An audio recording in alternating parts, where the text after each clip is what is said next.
Welcome back नाजरीन। अब हम अपने दूसरी गेस्ट को वेलकम करते हैं जो कि डॉक्टर हिबा उस्मान है, डाइटिशियन है। अब उनसे बात करके जानने की कोशिश करते हैं कि आखिर खुराक के ज़रिए हम अपना वेट कैसे कम कर सकते हैं, और दूसरा हम पीसीओएस या प्रेगनेंसी में किस तरह से अपनी केयर कर सकते हैं थ्रू अपनी जो हमारी डाइट है।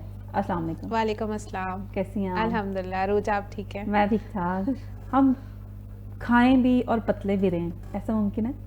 हाँ जी, बिल्कुल मुमकिन है। खाएं भी और पतले। मेरे बहुत से क्लाइंट्स कहते हैं कि डॉक्टर हिबा आप ना खिला खिला के पतला करती हैं। अच्छा, बहुत से मिसकंसेप्ट ये हैं कि हम अगर फाके रहेंगे तो हम जल्दी वेट लॉस कर देंगे। जितने स्मॉल पोर्शंस ऑफ मील होते हैं ना, उतना स्ट्रॉन्ग आपका मेटाबॉलिज्म होता है, और जितना स्ट्रॉन्ग आपका मेटाबॉलिज्म होता है उतनी जल्दी आप वेट लॉस करते हैं। तो ये थोड़ी सी मिथ ही है कि खाली पेट रहकर या फाके रहकर आप वजन कम कर सकते हैं। ऐसे नहीं हो सकता। पोर्शन कैसे? एक टाइम जिंगर खा लें, दूसरे टाइम की शॉर्मा खा लें, इस तरह से? नहीं, अब देखें, बहुत से क्लाइंट ये कहते हैं देखिए हमने सारा दिन कुछ नहीं खाया डॉक्टर हिबा, आपने प्लान में लिखा है 600 कैलोरीज फॉर एग्जाम्पल, या मैंने 400 कैलोरीज का ना बर्गर खा लिया। देखिए मैंने सारा दिन कुछ नहीं खाया, मैं डाइट पे कैलोरीज तो मैंने उतनी, देखिए एक तरफ आपके पास बर्गर और एक तरफ वही कैलोरीज आपने डिस्ट्रीब्यूट की हुई है सैलेड से, प्रोटीन जो भी मीट से, और साथ में आपने योगर्ट या जो भी प्रोटीन या फाइबर या फैट से, दोनों की सेम कैलोरीज है। दोनों के नुकसानात क्या है कि उसने जाकर आपकी बॉडी में, आपके बॉडी को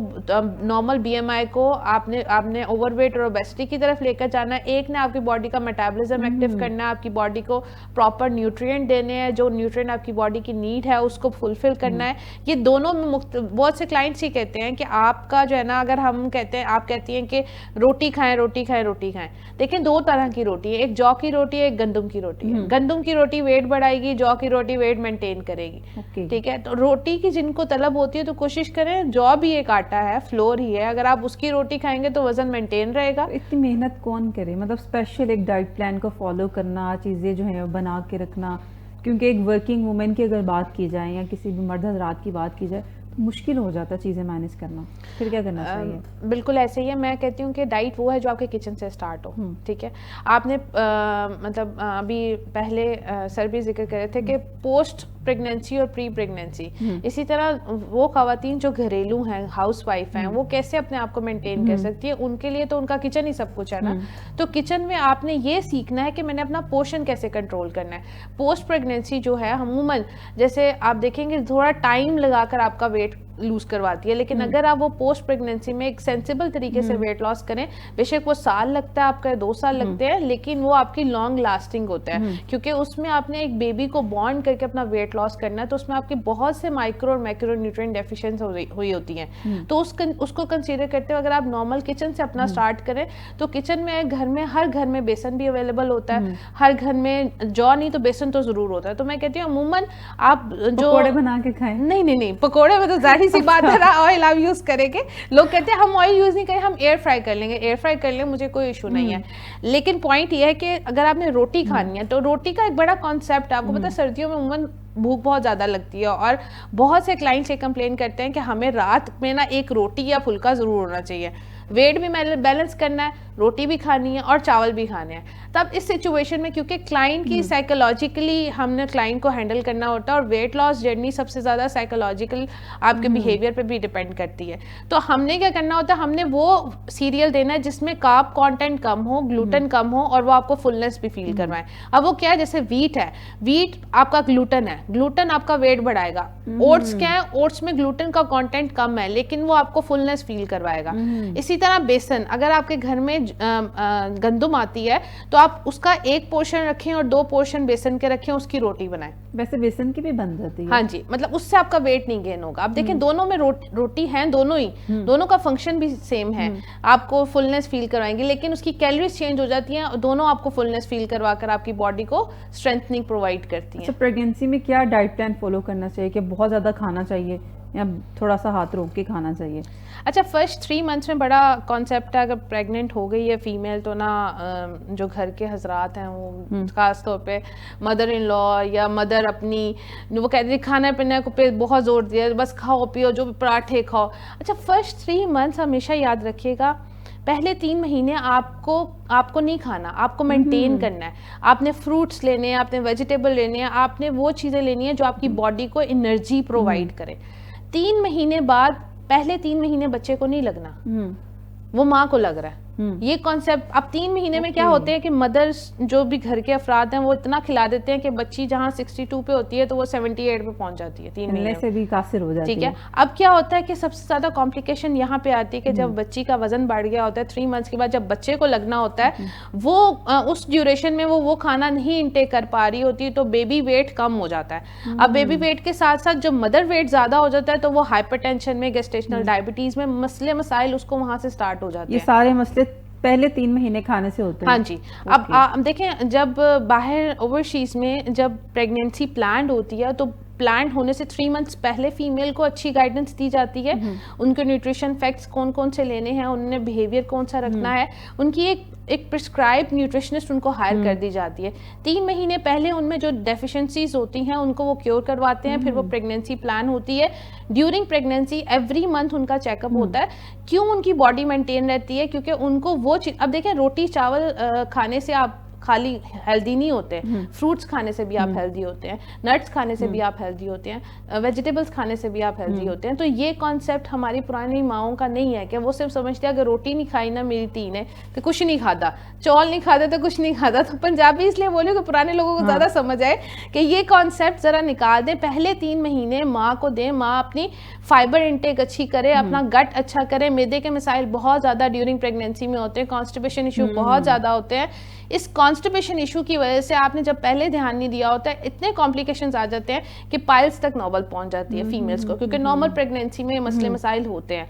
अगर आप चाहते हैं कि आपकी एक नॉर्मल डिलीवरी, अगर आप देखें बाहर ओवरसीज में सी सेक्शंस बहुत कम किए जाते हैं, वेट किया जाता है, जो फीमेल है उनका एक बॉडी वेट सेट कर दिया जाता है कि इस टाइम में उनको जो है ना प्रेगनेंसी डिलीवर होनी है और इतने टाइम। अब यहाँ पे बहुत सी कॉम्प्लिकेशन आ जाती हैं। यहाँ पे तो डॉक्टर देख के, तो पहली नजर देख के कहते हैं आपका तो सी सेक्शन होगा, पॉसिबल ही नहीं है। मतलब डॉक्टर हैं क्या कोई नजूमी है जो देख के फौरन क्यों करते हैं? बिल्कुल ऐसे। अच्छा अरूज, यहाँ पे हम कह रहे हैं 5 फिंगर्स आर नॉट इक्वल। देखिए कुछ कॉम्प्लिकेशंस होती हैं फीमेल्स में, लेकिन वो बिफोर प्रेगनेंसी ही उनको चल रही होती हैं और उसमें वो कंसीव कर लेती हैं। कुछ प्रेगनेंसी बहुत हार्ड होती हैं, जो जैसे नोजिया, वोमिटिंग, वो पूरे 9 मंथ कुछ नहीं इंटेक कर पा रही होती, उनकी सिचुएशन में उनको ड्रिप्स लग रही होती है, उनका वेट गेन हो जाता है, ये सारी कॉम्प्लिकेशन।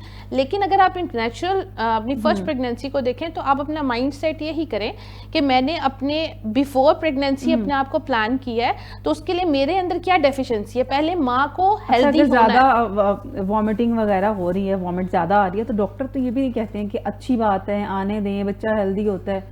एग्जैक्टली मतलब ऐसे ही कब तक अच्छी है और कब जो है वो खतरनाक साबित हो सकती है? देखिए इसमें खतरनाक वाली तो सिचुएशन ही है जब आप बिल्कुल ड्रेन हो जाएं, डिहाइड्रेटेड हो जाएं, लेकिन बच्चे को वो नॉरिशमेंट आपको मिल रही है जो बच्चे को आप देना चाह रहे हैं। अल्लाह का निजाम ऐसा है, माँ को तकलीफ होती है लेकिन बच्चा अपनी पूरी न्यूट्रिएंट वैल्यूज माँ से ले रहा होता है। जब वॉमिट कर दी, जो खाया वो निकल गया, ये मैथ है, कॉन्सेप्ट चेंज है कि जितना खा लिया। अब फॉर एग्जांपल मैं आपको अपनी बात बता देती हूँ, जब मैंने अपना सेकंड बेबी बॉर्न किया है, मैंने पूरे 9th मंथ जो है वॉमिट से किए हैं। तो मैं अपनी गायनोकोलॉजिस्ट से कहती थी कि मैम मैं किस तरह बियर कर सकूँ, बेबी को तो लग ही नहीं रहा। कहते हैं जितना तुम खा रही हो ना बेबी को जा रही है वैल्यूज, आप अपना ख्याल रखो। तो मैंने पूरे 9 मंथ ड्रिप्स पे गुजारी है। मैं आपको बता रही हूँ 5 fingers are not equal. Females होती हैं जिनसे बियर नहीं होती सिचुएशन, लेकिन उसके बाद भी आप उसको मेंटेन कर सकते हैं। फर्स्ट प्रेगनेंसी जब आपने शादी हुई है और आपने फर्स्ट प्रेगनेंसी प्लान करनी है, पहले आपके हस्बैंड को भी चाहिए अपनी वाइफ की न्यूट्रिशन वैल्यूज को कंप्लीट करें। वो हेल्दी है, उसके सारे मतलब विटामिन डी, कैल्शियम, पोटाशियम उसके लेवल्स अच्छे हैं, वो एक हेल्दी लाइफ गुजार रही है, उसको कॉम्प्लिकेशंस तो नहीं है, फिर आप प्लान करें अपनी। आपको नहीं लगता कि अगर हस्बैंड इतने टेस्ट करवाने बैठ जाएंगे तो उनकी तो सोच यही आती है बीमार पल्ले पै गई, तो मतलब आप टेस्ट क्यों करवाएगा? तो कभी नहीं करवाएगा। टेस्ट का मतलब ये होता है कि देखिए ये बेसिक टेस्ट है। मैं कहती हूँ साल में आप एक दफा अपनी बॉडी टेस्ट जरूर करवाएं, जिसमें आपको ये पता चल जाता है कि where your body lie right now. उसमें कौन कौन से बेसिक टेस्ट हैं, जैसे मैं हमेशा कहती हूँ एक विटामिन डी है, फीमेल्स के लिए बहुत ज्यादा जरूरी है। आपको पता है जितनी स्ट्रेस में फीमेल्स रहती हैं, उनका सबसे बड़ा फिगर आउट जो निकला है वो ये है कि विटामिन डी की डेफिशिएंसी है। अब देखें विटामिन डी को मैं इसलिए किंग ऑफ विटामिन कहती हूँ कि उससे सारी चीजें आपस में इंटरकनेक्टेड है।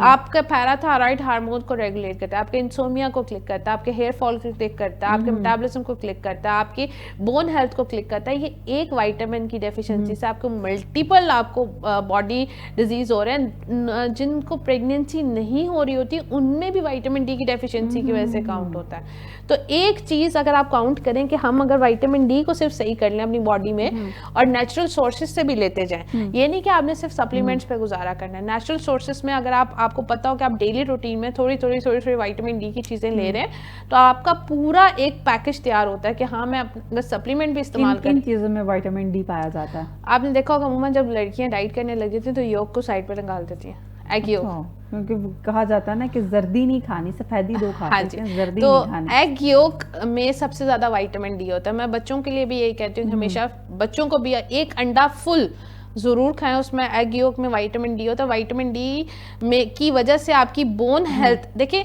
जब बच्चा बड़ा हो रहा होता है ना, आपने नोट किया होगा हम कहते हैं कि कैल्शियम दे बच्चों की, कैल्शियम बच्चों बोन ने ग्रोथ लेनी है। जब बच्चा बड़ा हो जाता है, बोन ग्रोथ पकड़ लेती है, तो उस बोन की स्ट्रेंथनिंग के लिए क्या चाहिए हमें? विटामिन डी, मसल स्ट्रेंथनिंग के लिए विटामिन डी। हम देखा होगा विटामिन डी की डेफिशिएंसी की वजह से बहुत सी पीसीओएस की जो है ना हमें खवातीन नजर आती हैं, और जब हम सिर्फ उनका विटामिन डी को बैलेंस करते हैं तो उनकी पीसीओएस की कंप्लेंट्स, मतलब जिनमें स्मॉल मतलब एक्यूट कंडीशंस होती हैं, पहले 2 पीरियड्स डिस्टर्ब हुए हैं, उनका सिर्फ विटामिन डी कवर करने की से ही उनका ऑटोमेटिकली जो है ना पीरियड्स नॉर्मल होने लग जाते हैं। अच्छा, जो छोटे बच्चे हैं अंडा भी खा रहे हैं, दूध भी पी रहे हैं, लेकिन फिर भी कंप्लेन करते हैं कि टांगों में दर्द होती है, उसकी क्या रीजन हो सकते हैं और उन्हें क्या खिलाना पिलाना चाहिए? अच्छा, टांगों की दर्द की कंप्लेन ना आयरन डेफिशिएंसी से भी मोस्टली होती है। पेट के दर्द की, टांगों के दर्द की, लेथार्जिक नेक, ये सारी चीजें क्या है, ये विटामिन डी के साथ साथ आयरन डेफिशिएंसी में भी होती है। तो कोशिश करें, बच्चा जो है ना, बच्चा आपके लिए एक कोरा कागज है, उसको जिस तरीके से आप बड़ा करेंगी ना, जिन जिन फूड्स के जरिए, वैसे वैसे वो बड़ा होगा। अब आप उसकी डाइट में किशमिश ऐड करें, जिसको सौगी कहते हैं, पोटाशियम के लिए आप डेट्स ऐड करें, उसको ये बताएं कि ये आपकी टॉफी है और ये टॉफी आपको कितना फायदा देगी। जैसे बहुत से बच्चे पालक नहीं खाना पसंद करते, बहुत से बच्चे जो है ना साग खाना पसंद नहीं करते, तो मैं अपने बच्चों को भी ये एडवाइस करती हूँ। जब मैंने उसको खिलाना स्टार्ट करना था, तो मैंने, आपने सुना होगा पॉपाई द सेलर मैन कार्टून्स आए थे, वो मैंने दिखाया, मैंने कहा देखो इसके अंदर कितनी पावर आती है। आप मीडिया को इस सेंस में भी यूज कर सकते हैं बच्चों के लिए, कि आप अगर उसको कोई चीज दिखा रहे हो, उसको देख कर कह रहे हैं कि हाँ इसमें तो पावर आ गई, वो दिन है। और आज भी मेरा बेटा साग भी खाता है, पालक भी खाता है, ये आयरन की चीजें हैं। अच्छा, कुछ ऐसी डाइट भी है कि जिससे जो मर्द हजरात का जो स्पर्म काउंट कम हो जाता है, इंक्रीज करने के लिए भी कुछ खाया पिया जा सकता है? अच्छा, स्पर्म काउंट के लिए हमेशा मैं ये कहती हूँ कि मेल के जरिए मेल्स को चाहिए कि ना, एक तो स्मोकिंग का लेवल थोड़ा सा कम कर दें। इतनी डेंजरस हो सकती है। हाँ जी, वेप का भी काउंटर जो स्मोकिंग को हट के वेप की तरफ आते हैं वो। और दूसरा जो है ना, अपनी उनकी डाइट में उनको भी चाहिए कि चिकन को थोड़ा सा जो है ना, मतलब ब्रॉयलर को देसी चीज़ों की तरफ आएं, जैसे अखरोट का इस्तेमाल करें, फिग्स का इस्तेमाल करें, आप किशमिश का इस्तेमाल करें, अमूमन फ्लेक्स सीड्स का इस्तेमाल करें, ये मेल्स भी ले सकते हैं। किस राइट टाइम क्या होता है ये चीज़ें खाने का? क्या खाना खाने के साथ हम जो है ये खा सकते हैं, या सुबह खाना है, दोपहर में खाना है, खाली पेट खाना है? कब ज़्यादा फ़ायदा ये चीज़ें देती हैं? अच्छा, ये चीज़ें ना निहार में ज़्यादा फ़ायदा देती हैं, ठीक है। जैसे बादाम हो गया, सौगी होगी, ये सारी चीज़ें आपकी निहार में, सुबह अगर आप अर्ली मॉर्निंग उठे हैं तो कोशिश करें कि ये आप खाना ब्रेकफास्ट से 1 घंटा पहले आप ये सारी चीज़ें ले लें, ये आपके लिए ज़्यादा फ़ायदेमंद है। अच्छा, मैंने तो बड़ा अच्छा एक अभी मैं साथ लेकर नहीं आई, वो हनी के अंदर मैं काली मिर्च डालती हूँ और अदरक डालती हूँ, 1 to 2 ड्रॉप्स अदरक के जूस निकाल के, और उसमें क्योंकि मुझे एंटीबायोटिक बिल्कुल मना है, मैं नहीं ले सकती, और उसकी वजह से मेरी खांसी भी थोड़ी सी लंबी चलती है, क्योंकि अगर एंटीबायोटिक ले लूँगी तो सप्रेस हो जाएगी। तो मैं वो अपना बना कर एक छोटी सी प्याली में रख लेती हूँ। जैसे ऐसे थोड़ा सा गले में खराश सी आए तो मैं वो थोड़ा सा जबान के साथ लगा लेती हूँ। अब लेके क्यों नहीं आई? साथ क्यों नहीं लेके? ये थोड़ा ये कह लें कि सारा दिन में 1-2 एपिसोड होती है, पहले तो बहुत ज्यादा हो रही थी मौसम की वजह से, अब ये कम होती जा रही है। जैसे मैंने आपको बताया एंटीबायोटिक 7 दिनों में जो है ना अपना रिजल्ट दे देती है, तो मेरे केस में मैं एंटीबायोटिक नहीं ले सकती, तो मुझे इन्हीं चीजों। एंटीबायोटिक क्यों नहीं ली जा सकती, आखिर वजह? मेरे केस में नहीं ले सकती, बाकी सारे तो ले सकते हैं। आपके केस में ऐसा कौन सा? मेरे केस में इसलिए नहीं ले सकती क्योंकि एक तो मुझे स्टमक इशू काफ़ी ज़्यादा है, तो मैं 500 ग्राम अगर ले लेती हूँ मॉक्सिल, तो वो मुझे इरिटेट करती है, मुझे ब्लॉटिंग स्टार्ट हो जाती है, मुझे वोमिट स्टार्ट हो जाती है, मुझे हेडेक स्टार्ट हो जाती है। हमने स्टमक इशू की बात की, अगर किसी को जलन फील हो रही है और पूरा ये गले तक फील हो रही है, तो क्या मसला हो सकता है और क्या खाना पीना चाहिए? अच्छा अरुज, ये ना एक बहुत बड़ा टॉपिक है गर्ट का, जिसको आप कह रहे हैं, एसिड रिफ्लेक्स होने लग जाता है। इसके ऊपर अगर बात करने पे आएंगी तो आपका पूरा शो निकल जाएगा, क्योंकि ये एक बहुत बड़ा टॉपिक है और ये आज हम चाह रहे हैं कि शो निकल जाए, आप बात करें। ये आजकल मैं जितने क्लाइंट्स अल्हम्दुलिल्लाह देख रही हूँ उसमें से 70% क्लाइंट गर्ट का है, 70% क्लाइंट एसिड रिफ्लेक्स का। क्यों आखिर, क्या हम ऐसा खा रहे हैं, पी रहे हैं, खाली मैदा रख रहे हैं? ये इसकी मेन कॉज क्या है? सबसे बड़ा मेन कॉज स्ट्रेस है, एंजाइटी है। एंजाइटी फैक्टर सबसे ज़्यादा इसमें कॉज क्रिएट करता है। और जो है ना आजकल जो है ना खा पी कर एक बड़ा ट्रेंड सा चला हुआ है, 7 अप लाओ जी, लेमन डालो, सॉल्ट डालो, ये हमारी एसिडिटी ख़त्म कर रहा है, ये मज़ीद उस चीज़ को इन्हांस कर रहा है। इसके लिए बड़ा ही बेहतरीन हल है जो मैं अपने हमेशा क्लाइंट्स को कहती हूँ और जो मैं खुद पे भी करती हूँ। जब मुझे एसिड रिफ्लेक्स या ब्लॉटिंग हो, मैं खाना खाने से 15 मिनट पहले 1 खाने का चम्मच सौंफ को मुँह में डालती हूँ और उसको च्यू करती हूँ, इतना च्यू करती हूँ कि वो टेस्टलेस हो जाए और वो बबल गम सी बन जाए और उसको फेंक देते हैं। उसके ठीक 15 मिनट के बाद आपने खाना खाना है। अल्हम्दुलिल्लाह अल्हम्दुलिल्लाह आज तक पूरे होल कैरियर में जब भी मैंने क्लाइंट को ये कहा है, और क्यों आपने म्यूकेन सिरप का नाम सुना होगा, अमूमन खाना खाने से पहले जिनको ये इश्यूज होते हैं डॉक्टर्स रेकमेंड करते हैं, नेक्सम की टैबलेट दे देते हैं खाना खाने से पहले।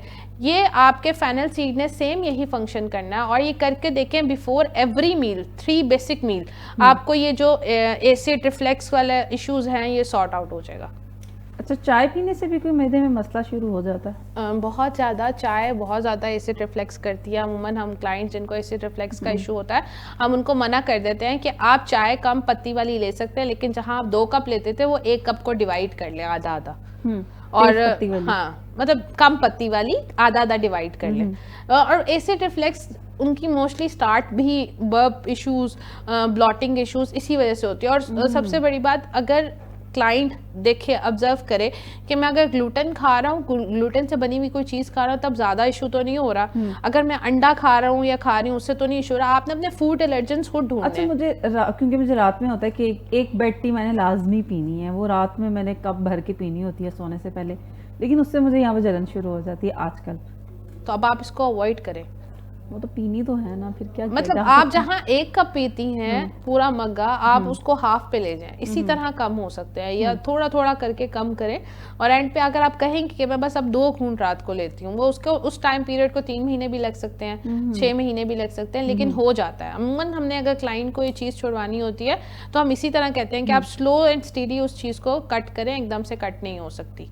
अच्छा, आजकल अगर बच्चों को देखा जाए तो बच्चे भी बहुत मोटे मोटे से आ रहे हैं, लेकिन जान उनमें नहीं है, कोई उस तरह से पावर नहीं है, हेल्दी भी नहीं है, बस ये है कि जो बॉडी है वो इस तरह से है।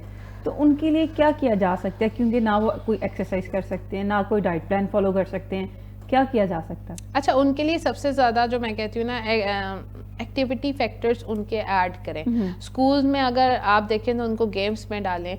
आप ये ना देखें कि सर्दी है गर्मी है, उसकी देखें वो क्या चीज़ पसंद करता है करती है। बैडमिंटन पसंद करते हैं, उसको बैडमिंटन क्लास में 1-1.5 घंटे के लिए छोड़ दें, फुटबॉल क्लास में छोड़ दें उसको। एक्टिव नहीं तो आप खुद कहें कि चलें रनिंग कर कर आए। अगर आपके स्टेयर्स हैं, चलें ऊपर से नीचे जो है ना, कितने आप जो है ना कितनी, मतलब उसके साथ उसको इन टच रखें अपने साथ, कि उसकी एक्टिविटी में पूरे दिन में 1 से 1.5 घंटा उसकी एक्टिविटी हो, वो मोबाइल और स्क्रीन टाइम ना हो। उसमें आपको अगर वो पढ़ कर आया, आप कहेंगे चले आप वॉक के लिए चलते हैं, खुद भी चले जाए, बच्चे को भी ले ले। नीचे से अगर आपका ऊपर घर है तो नीचे चले जाए, नीचे घर है ऊपर चले, बच्चे को एक्टिविटी में इन्गल्फ करें। सिंपल बच्चे को कह दें खड़े होकर मार्च करके दिखाओ, आपके पास 15 मिनट्स हैं, वो मार्च में भी उसकी एक्टिविटी हो रही है। अच्छा, जो बच्चे ग्रोइंग एज में हैं, क्या उनके लिए पराठे खाना या एनिमल फैट खाना, उनके लोगों का एक कॉन्सेप्ट ये भी होता है कि अच्छा जब तक चर्बी वाली चीज़ें नहीं खिलाई जाएंगी बच्चा हेल्दी नहीं हो सकता। तो क्या ये ठीक कॉन्सेप्ट है?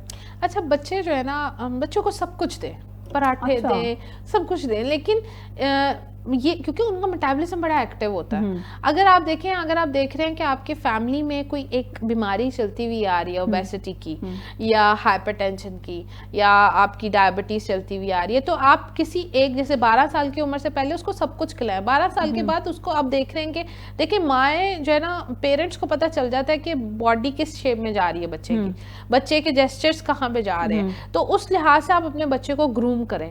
जो पेरेंट्स बिल्कुल बच्चों की बात नहीं, निगलेक्ट कर देते हैं और बच्चों को बिल्कुल फ्री हैंड छोड़ देते हैं, वो बिल्कुल गलत है। आप आजकल के बच्चों के जंक फूड्स की वजह से उनके बॉडी में जल्दी, मैंने नोट किया 25 इयर्स के बाद के बच्चों के अंदर डायबिटीज, इंसुलिन रेजिस्टेंस डेवलप हो गया।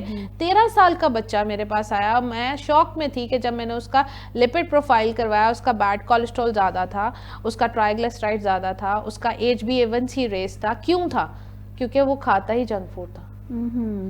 मतलब मैं कहती हूँ आप बच्चों को हफ्ते में 7 दिन है, 5 दिन अपनी मर्जी का खिला लें, 2 दिन बच्चे हैं ठीक है, उनको कितना को खा लेंगे 2 दिन में? चीट डेज मैं डाइट में भी चीट डेज करती हूँ। अच्छा, कोई ऐसी चीज हो जो खाने के लिए या लगाने के लिए कि बाल हेल्दी हो जाएं, घने हो जाएं, लंबे हो जाएं? अच्छा, मैं कहती हूँ आंवला लिया करें, आंवला बहुत अच्छा, आंवले का पाउडर अपने डाइट में ऐड करें फीमेल्स। पाउडर? हाँ जी, सुबह निहार मुंह ½ टीस्पून से स्टार्ट करें, 6 मंथ तक उसको लेते हैं, 1 टेबलस्पून तक जाता है, लेकिन उसका रिजल्ट्स काफी अच्छे हैं। मेरे बहुत से क्लाइंट्स जो आंवला के मुरब्बे खाते हैं, मीठे मुरब्बे से नहीं मैडम, मुरब्बे में मीठे से भरपूर, फिर वो वेट भी आपका 6 महीने में वो भरपूर जाएगा। उसमें यह है कि आप आंवले का पाउडर मिलता है, टेस्टलेस होता है, आप उसको किस तरह खाना है? ½ टीस्पून सुबह निहार मुंह पानी के साथ। क्या वेट भी कम करेगा? हाँ, 1 तीर से 4-5 शिकार है, उसका metabolism active, hair, eyes, brain, सब कुछ। बच्चों को भी दिया जा सकता है? हाँ, बच्चों को भी दिया जा सकता है गर्म पानी के साथ। हाँ, लेकिन बच्चों को ऐसे तो नहीं लेंगे ना, बच्चों को आप किसी चीज में डाल दें, दलिया में डाल दें। अच्छा, बिल्कुल ठीक है। बहुत शुक्रिया, डॉक्टर हिबा हमारे साथ मौजूद थी। हमने कोशिश की ये जानने की कि आखिर हम खाएं भी और पतले भी लगें, हमारे बाल भी अच्छे लगें, हम खूबसूरत भी लगें। ख़ास तौर पे बच्चे जो हैं ग्रोइंग एज में हैं, उनको एक्टिविटीज़ में ज़रूर आप इंगेज रखें। सिर्फ घर में बिठा देना, मोबाइल दे देना, इस तरह उनकी आंखें भी ख़राब होंगी और सेहत भी मुतासिर होगी। इसके साथ ही हमें दीजिए इजाज़त, मिलते हैं अगले प्रोग्राम में। अल्लाह हाफ़िज़।